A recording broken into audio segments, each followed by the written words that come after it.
gërëm collectif patient en danger ci manifestation bi nga xam ne woote na ko fii muy manifestation bu am solo wax naa leen ne mënoon naa ñàkk jël kàddu gi ndaxte xawma lan lay wax ginnaaw ñi am solo góor ak jigéen yi fi jël kàddu avant man waaye itam ginnaaw askanu Sénégal li mu wax depuis bi suñu mbokk Astou Sokhna génnee àddina yàlla na ko yàlla yërëm xare ko aljana. am na 5 ans wala 6 ans de cela maa ngi def benn post di wax naan bés bu nekk Sénégal mu ngi am juróom benn fukk xale yu amagul juróomi at yuy dee bés bu nekk 60 enfants de moins de 5 ans qui meurent chaque jour au Sénégal ndax lan biir bu daw ndax lan sibiru ndax lan infection respiratoire aiguë ndax lan façon yu mel noonu 60 enfants de moins de 5 ans bés bu nekk ci Sénégal boo ko multiplié par 375 ça vous donne plus de 20 000 enfants de moins de 5 ans ñun ñu nekk di dox bés bu nekk di dox suñu soxla chaque année 20 000 enfants de moins de 5 ans ñu ngi dee Sénégal ndax système de santé bi tant que nekkul suñu doom moo ci gaañu nous on continue à vaquer à nos occupations.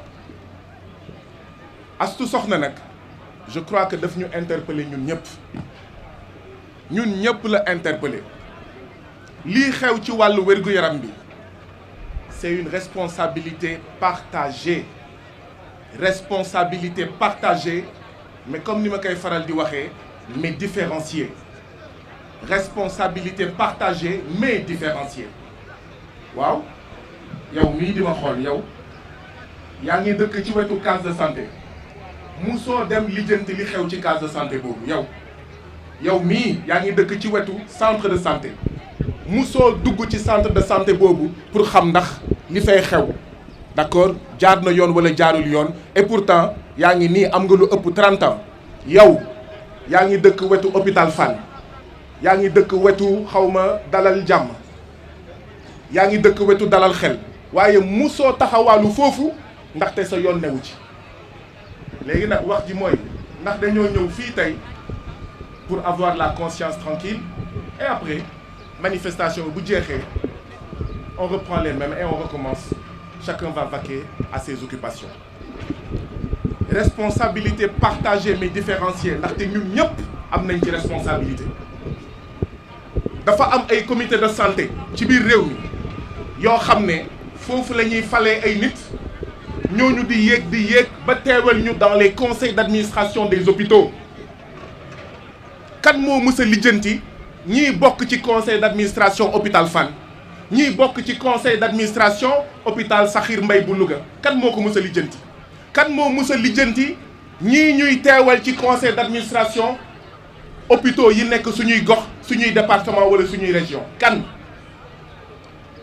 est-ce que xam ngeen ne ñi bokk ci conseil d'administration yooyu bizarrement on les entend même pas lan la ñu nekkee ci conseil d'administration yi di fexe ba faju gratuitement di fexe ba di faju gratuitement di fexe ba ñu recruter ci hôpital bi seeni doom même quand c'est pas du personnel qualifié man liggéey naa hôpital boo xam ne membre conseil d'administration fexe na ba jarbaatam bu jigéen ñu jël ko mu liggéey hôpital en tant que matrone.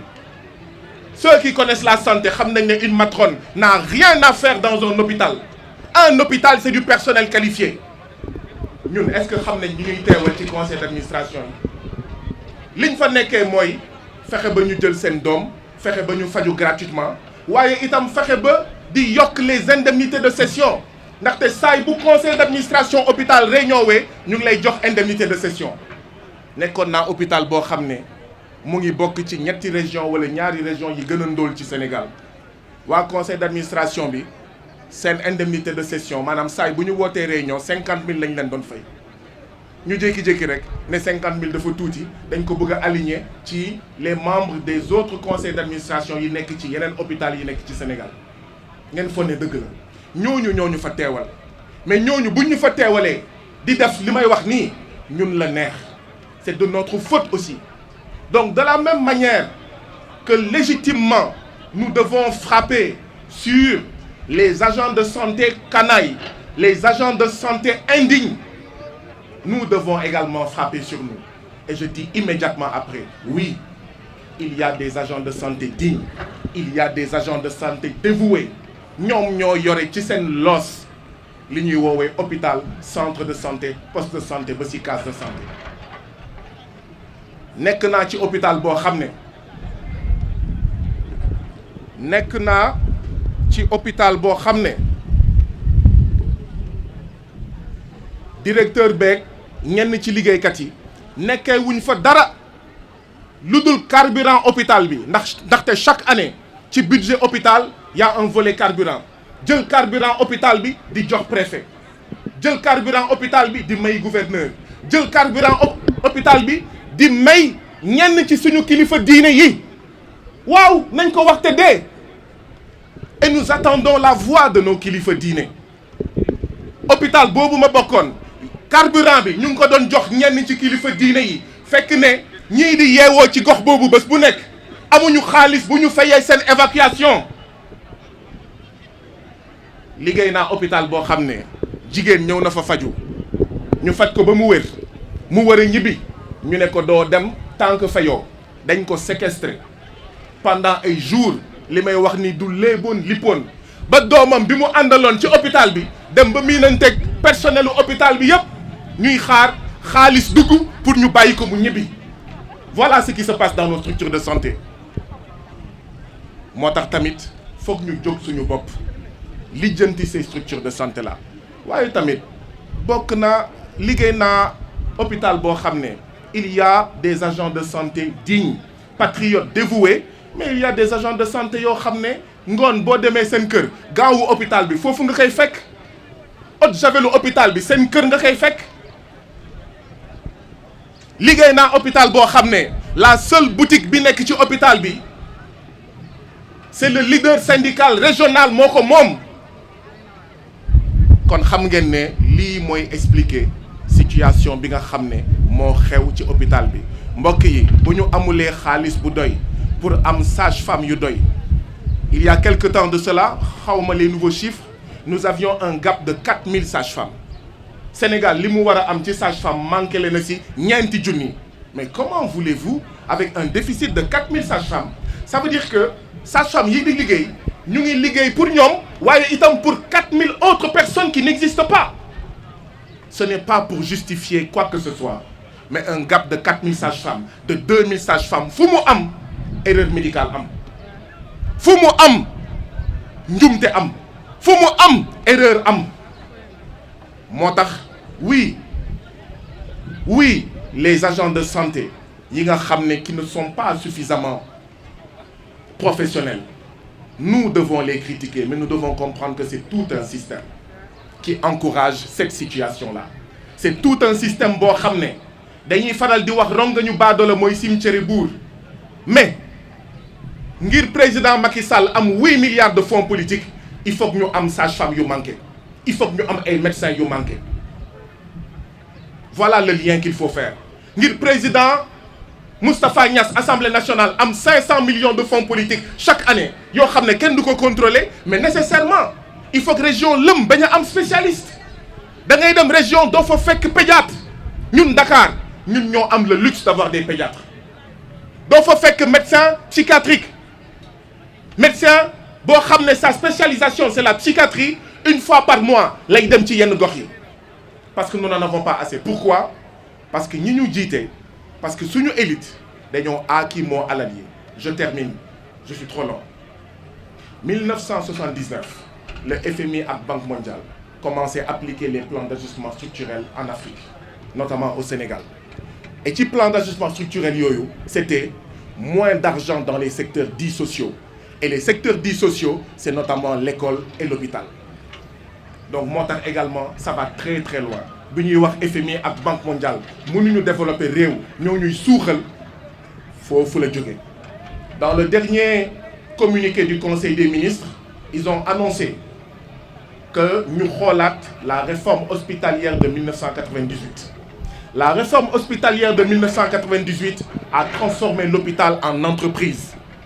La réforme hospitalière de 1998, qui est une loi votée par l'Assemblée nationale du Sénégal, imposée par le FMI et la Banque mondiale, moo wax suñu ay njiit ne leen dorénavant il faut diriger les hôpitaux comme des entreprises. loolu mooy indi nga ñëw ñu ne la il te faut 500 000 boo amulee 500 000 kenn du la laal. Et ça c'est un crime dañ ko war a commencer bañ. Man tous les jours sur les réseaux sociaux c'est quête pour ordonnance, quête pour évacuation, quête pour faj, quête pour 1 million. Mais il y a un problème. On n'a plus un ministère de la santé et de l'action sociale. Parce qu'il est dans la rue ce ministère. Il est sur les réseaux sociaux. Et c'est nous les citoyens qui gérons cela. moo tax damay naan mais yàlla naa am feebar boo xam ne il faut 1 million 2 millions pour faj ma. Mais comme ça bés boobu kenn du ket nañu taxaw ci hôpital bi ba xool ban hôpital moo sañ Guy Marius Sagna war a fay 3 millions pour faju ñu naan ko boo indiwulee 3 millions doo faju. Tant que egguñu foofu ak suñu kilifa yi ak suñu autorités yi di encourager ce système di ket tant que egguñu foofu ak ñoom mais du baax. Or les hôpitaux la première chose qu'ils doivent faire bu ñu jotee benn malade bu amul xaalis bu doy c'est de lever l'urgence. Il faut lever l'urgence médicale balaa ngay toppatoo l'urgence financière. Voilà les choses dont il faut qu'on parle. La lutte doit continuer. J'espère qu'elle ne va pas s'arrêter aujourd'hui. Nina, Astou Sokhna, Awala Diak, Gaël, j'espère que la lutte ne va pas s'arrêter aujourd'hui. Aliou Sané, Dame Mbodj, ak ñoom seen. Il faut que la lutte continue. De la même manière qu'on dit que les jeunes doivent investir, les collectivités locales, l'Assemblée nationale, il faut que le peuple investisse les hôpitaux. Il faut que les peuples, que ñun citoyens ñu dugg ci centre de santé yi ci hôpitaux yi pour lijjanti lan moo fa am jubbanti ko jooyanti ko. Je vous remercie.